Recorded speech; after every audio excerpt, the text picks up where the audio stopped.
across the line magnetic starter ang control natin. So same pa din doon sa ano. Ito na yung pang third nating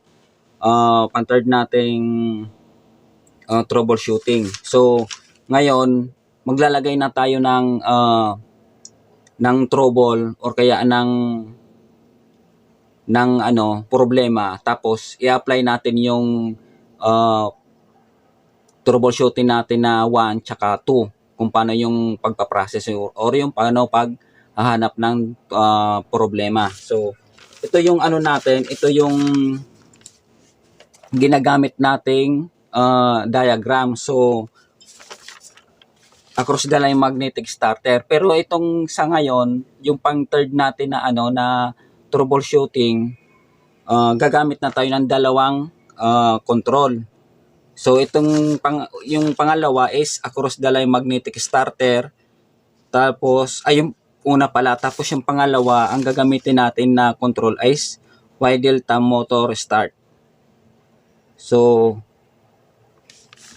lalagyan natin to parehas ng trouble, tapos i-apply natin yung part 1 tsaka part 2 ng troubleshooting kung paano yung paghahanap or how to find out yung cause ng problema natin na di pa natin ginagalaw yung circuit natin or yung control natin.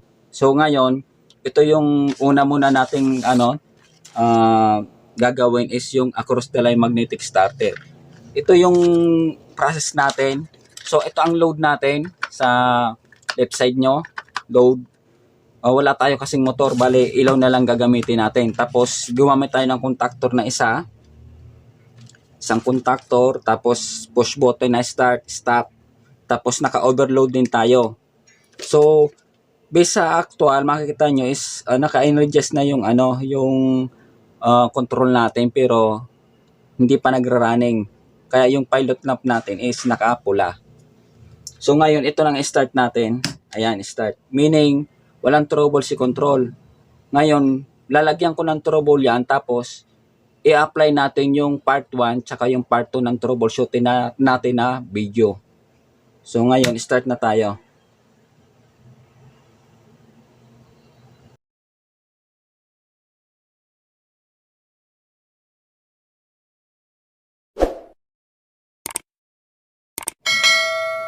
So kung mapapansin nyo, active pa rin si natin, si control. Pero pag in-start ko yan, di ko na mapapa-start. Kung mapapansin nyo, ayan, start ko. Naka-standby pa rin si pula as a stop or standby. Hindi na nagra-running si puti. Ayan, pati si contactor hindi rin nagana. So ayan. So sa ganitong scenario, just in case na on call kayong electrician or industrial technician sa isang industrial facilities, dapat aware kayo kung ano yung dapat gawin. Unang-una yan is magtatanong muna kayo sa operator o kaya doon sa may sa may client nyo kung ano yung nangyari, kung ano yung bakit tumigil, kung ano yung kung may nasunog ba o ano. Kung sa ganitong scenario, since alam mo na kung ang iba kasi pinipinpit agad, ay ayaw gumana. Although alam natin na isang contactor lang naman ang gamit natin. Ang agad ang sinasabi ng iba ay contactor yan, palitan na natin. Hindi pa nga na-identify kung nasaan yung location ng troubleshooting, tapos kung ano yung cost. So mas maganda yung pamamaraan na yun kung makita nyo kung saan nanggagaling yung problema. So yun ang i-apply natin, yung number 1 natin na troubleshooting, tapos yung number 2. Gusto kong i-apply yung dalawa na yun para maano nyo yung comparison. So tulad ng sinabi ko, yung number 2 natin na last video natin na ginawa ay pwede kayong maghanap ng troubleshooting na naka-live yung yung circuito. So once na naka-live, pwede niyo apply yan. Kung naman kayo, kung mas magandang safe kayo o patayin niyo na lang yung yung circuit, tapos i-apply niyo yung troubleshooting na o 1 natin na ginawa ng video. So ito na yon. Ngayon, itong scenario na to, since ito na yung last na ano natin na video about sa troubleshooting, i-apply ko yung dalawang pamamaraan na yon, yung part 1 tsaka yung part 2. So ngayon, gawin ko muna is yung part 1.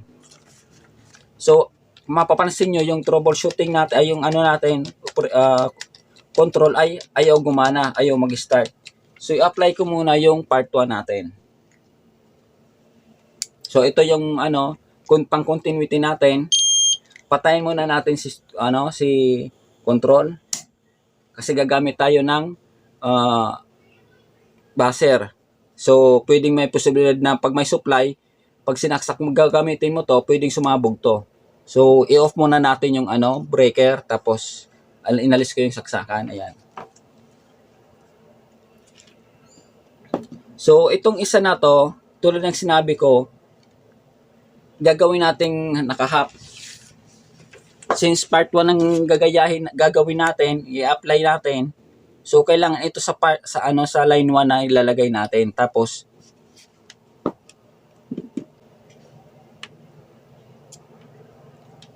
maglalagay lang ako ng isang wire dito dito sa natin.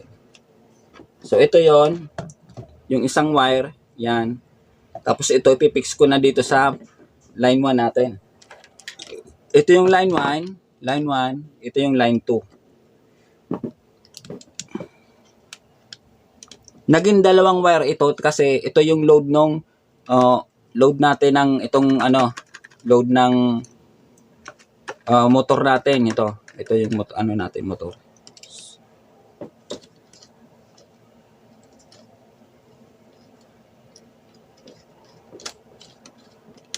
So ayan. So ngayon i-check ko kung para sa niya, kung okay yung connection niya. Dito ko na i-indicate yung isang line kasi wala tayong plug ng ayan. So ayan. So ito yung patatakbuhin natin yung kabila. So based sa sa drawing, simula sa ito yung line 1 natin, yung pinaka-source natin. Simula sa line 1 is nakakonect sa 95. So pupursip tayo sa 95. So 95 ng overload. So 95 ng overload. Ayan, mayroon. 95, ibig sabihin nun, buo yung mo.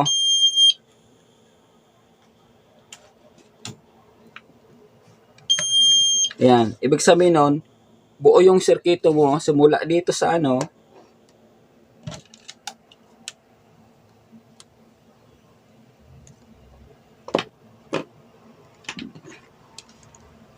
simula sa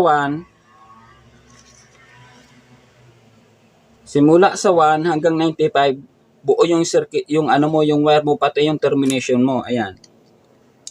Buo siya. Tapos puproceed tayo sa 96. Tatawid tayo ng 96. Dapat may makuha tayong diyang data na positive or kaya ng buzzer. May buzzer dapat yan kasi naka-normally close yung overload natin sa 96. So, proceed tayo sa 96 ng overload. Ito pala, sorry. 96. Ito. 98 pala to. So, ito yung 96. 96 is normally close siya. So, okay naman yung wire niya, pati yung terminal, yung connection natin, okay. So, puproceed tayo sa 1 ng stop. So, 1 ng stop ay ito. So, 1 ng stop yan. Okay. Tapos, tatawid tayo sa 2 ng stop. Number 2. Termination. Yan, okay. Tapos, sa 3 ng start. So, ibig sabihin yun, simula dito sa line 1 hanggang papunta dito, hanggang dito sa last na natin, is buo yung wire natin. Kumbaga, may signal tayo na kukuha dyan. So, sa 3 na tayo ng start. So, meron din. Buo din. Yan, buo din. So, ngayon, puproceed tayo sa 13 muna. 13.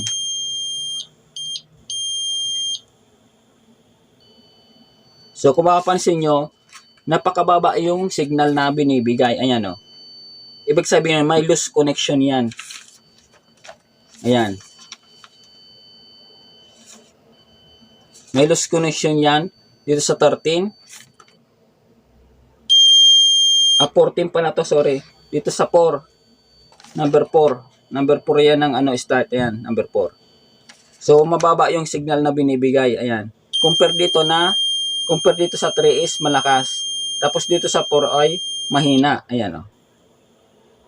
Mahina siya. Ibig sabihin, may loose contact yan. So, ngayon, pupursige tayo dito sa number 30 ng contactor.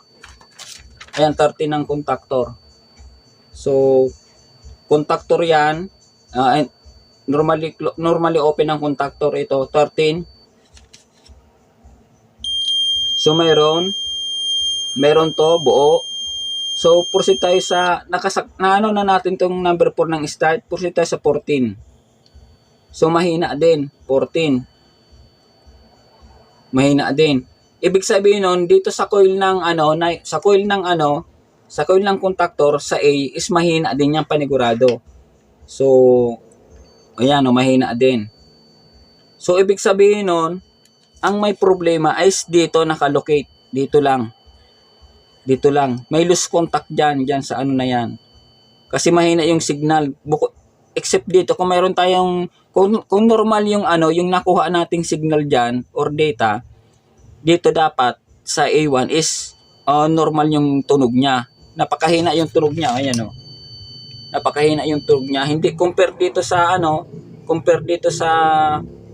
unang natin, tennis dito sa line 1. Ayan, oh, malakas.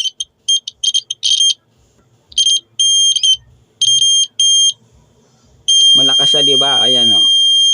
Tapos dito sa A1 wala. Halos wala talaga, oh. Lost contact 'yan or pwedeng may putol yung wire or lost contact siya. So, ayan. Kung bakit nakakuha tayo ng abnormal dito na data, na dito yan nag-uumpisa kasi itong A1 na yan, nakakonek sa A4, tapos dito sa 14, ayan, ang speculation natin is, dito lang dito lang tayo magpo-focus. Dito sa pinag-startan ng trouble, ito lang yan. Kasi, sinalpakan natin tong 4 is mahina na yung signal, tapos dito sa 14, 13, ang normal lang niya is dito sa number 3. Ito yung number 3 natin, oh. Ayan, number 3. Oh. Ito ng number 3 ito. Ayan, number 3. Ayan, number 3. Ito yung number 4. Ayan, mahina na siya. Napakahina. Ayan. Yan. Ngayon sa 14, ganun din. Ayan, 14. Tapos 13. 13 meron kasi, ang nakakonek sa 13 is dun sa 3. Ayan. So ngayon, dito lang tayo mag-check. So, ito trouble na natin. Ngayon, subukan natin dun sa tinatawag natin sa muna, sa tester, bago natin hanapin yung trouble. So, tester, ayan. Ang ginawa natin, half cycle, yung part 1 natin. So, ito i-expose ko na lang, itatabi ko na lang.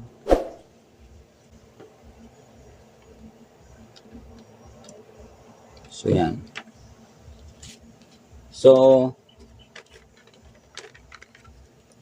ito yung natin, tester. Select AC. Ngayon, ang isa naman, ang i-standby natin is yung sa line 2.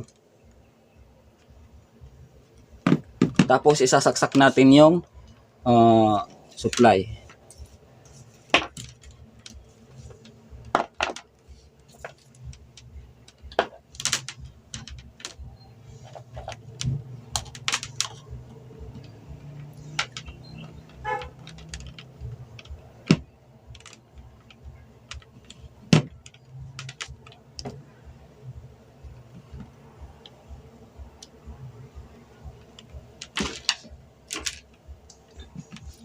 So, ito yung tester natin.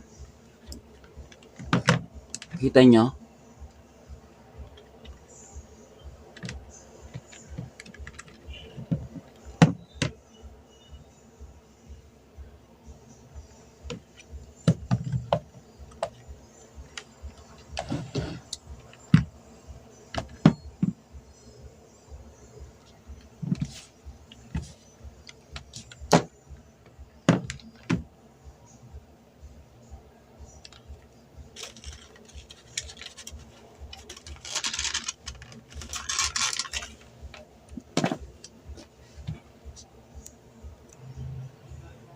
So ngayon, ang ano natin, ayan may 220 tayo, ayan oh.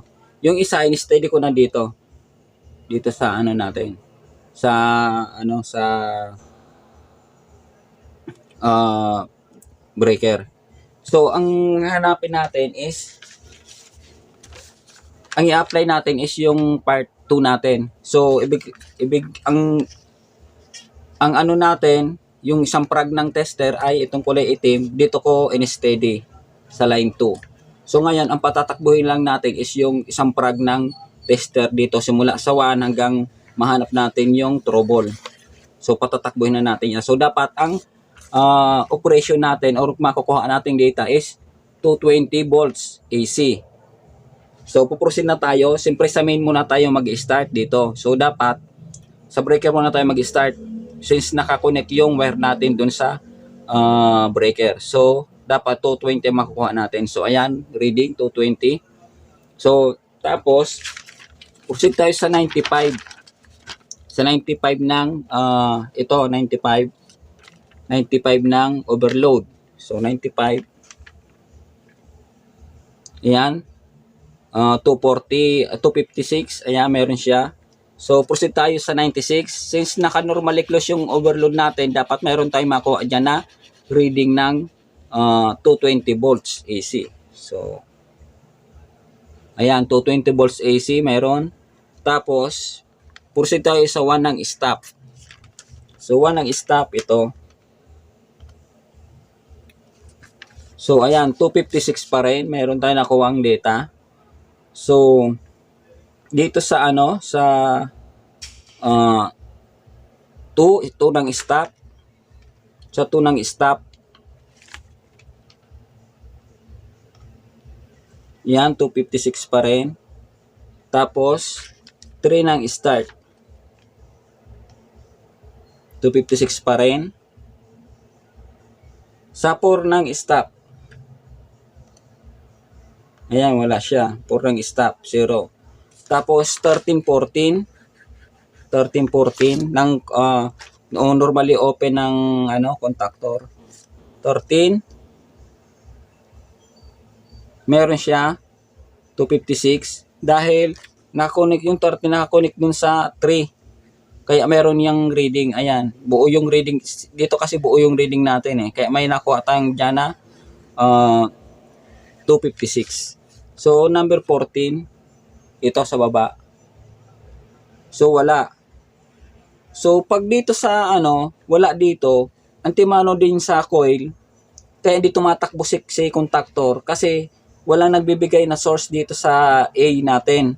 So which is dapat meron tayong makuhang reading 256 volts dito sa dalawa na to. So since naka-steady yung isang prag natin dito sa line 2. So ngayon ilalagay natin dito sa atong prag na to, ilalagay natin sa A1.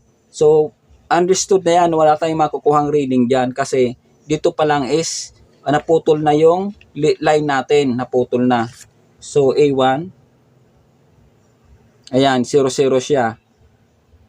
So ngayon, dito ka ngayon, once na mayroon na tayong idea or kung nag-start yung trouble, dito na tayo magpo-focus dito sa 4 tsaka 14. So ano nga ba yung cause ng trouble? Pwedeng human error or tinatawag nating sa function na ng problema.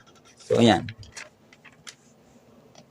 So ngayon papatayin natin yung ano, papatayin muna natin tong breaker. Apply ulit natin yung buzzer. So ayan, pinix ko na yung isa. Ayan, nandito na nakakabit. So focus tayo dun sa dito tayo focus sa start tsaka ano. Lalagyan natin to ng ano ng buzzer 13 tsaka 4 dapat. Ito mo ng ano 14 tsaka 4 dapat meron yang connect, naka-connect dapat yan dalawa na yan 4 tsaka 14 tsaka 4. So mapapansin nyo 4 tsaka 14. So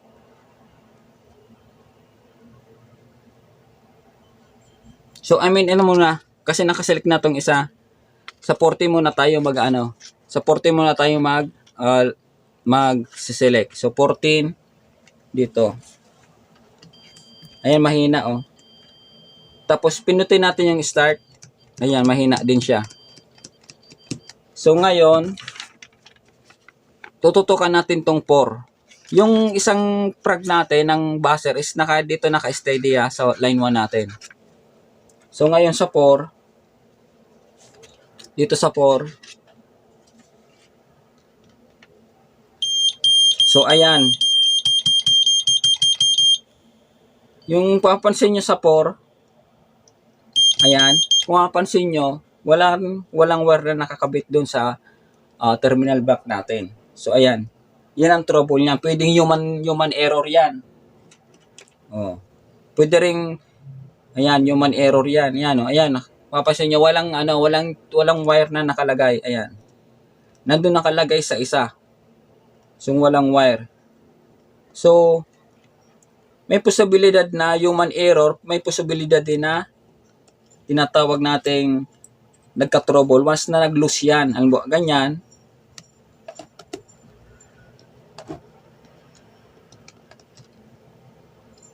loose lang, naka-loose lang siya. So may posibilidad din na ayan, may posibilidad din, hindi ko hinigpitan niya, may posibilidad din na machine trouble. Ayan. Pipindutin ko lang yan, kaya nagkakaroon ng signal yan kasi pag pinindot ko yung start, yung normally open ng start is magko-close siya. Kaya nagkakaroon ng trouble. Ayan, ay nagkakaroon ng data. So ayan oh. So ibig sabihin nun, dito yung termination natin sa isang terminal block. So ayan. Ngayon, pag nahanap nyo na yung trouble, wag kayo magpakampante na okay na yon. So i-continue yung trouble na yung ipo-apply nyo ulit yung process na yon. Dapat may makuha na tayong data diyan sa 13, 14 ay sa 14 tsaka 4. Tapos dito sa A. So ngayon itututok ko to sa 14.